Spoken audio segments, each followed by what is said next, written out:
Saudi Arabia just crowned a new king, a king that has stronger ties than his predecessor to the primary religion of Saudi Arabia, a version of Islam called Wahhabism. ISIS also claims strong ties to Wahhabism. So what is Wahhabism and how does it affect this region? Wahhabism is a strict form of Sunni Islam named after its founder Muhammad ibn Abdul Wahhab. Over time, Wahhabism has grown to have a domineering influence on Saudi Arabian religious culture and politics. In Saudi Arabia, Wahhabism is seen as the true interpretation of Islam. They also believe that anyone who does not practice their version of Islam are heretics. This teaching has been the cause of tension within the Islamic world because Wahhabism sees other followers of Islam, like Shias and Sufis, as non-believers, a fact that ISIS has manipulated and overstated to justify their own terrorist agenda. They're practicing a kind of untamed Wahhabism, strongly encouraging followers to show no mercy to non-believers and issuing orders to kill anyone outside of the faith. And this isn't the first time that Wahhabism has been connected to a terror organization. Alongside ISIS, Wahhabi teachings have also heavily influenced Al-Qaeda and the Taliban. On the surface, it may seem like terror groups are adhering to the strict practice of Islam as a part of the religious crusade that allows them to justify violent action. However, there might be another reason why Wahhabism is being embraced by groups like ISIS. Experts believe that their ulterior motive might be financial. Wahhabism has its roots in Saudi Arabia, one of the richest countries in the world.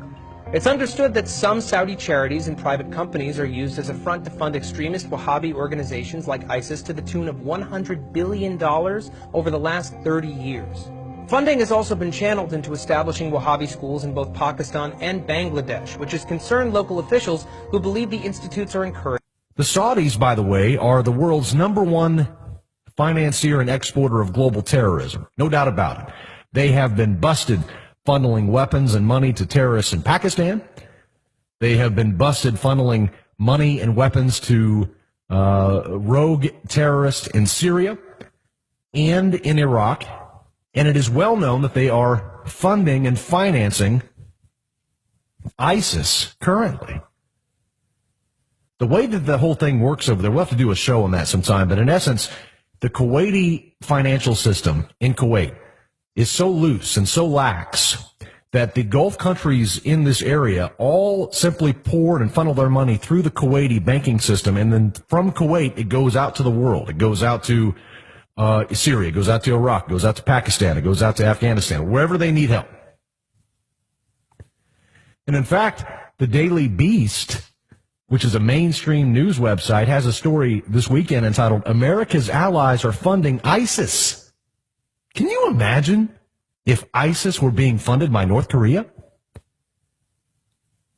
Can you imagine the rhetoric that would be pouring out of Washington if ISIS were funded by Iran?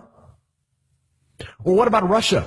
What if Putin was the one who was behind ISIS?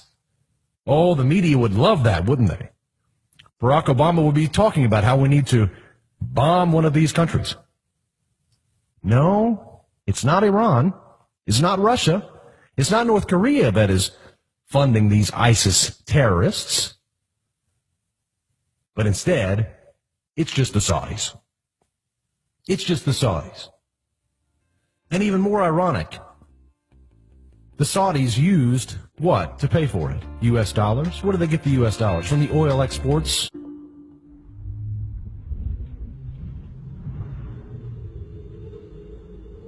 The major funding of terror is definitely oil. Saudi Arabia is making hundreds of billions of dollars every year in oil revenues. And in 2006, for example, they made over $150 billion. Now, where is the money being used? They use this money for a variety of purposes. One of which is for the dissemination of their peculiar version of Islam. Well, the Saudis probably in the past years have come to spend hundreds of millions of dollars to set up madrasas in Pakistan. It is also used to fund and arm the terrorist movements. It's not a coincidence that 15 of the 19 hijackers were of Saudi origin.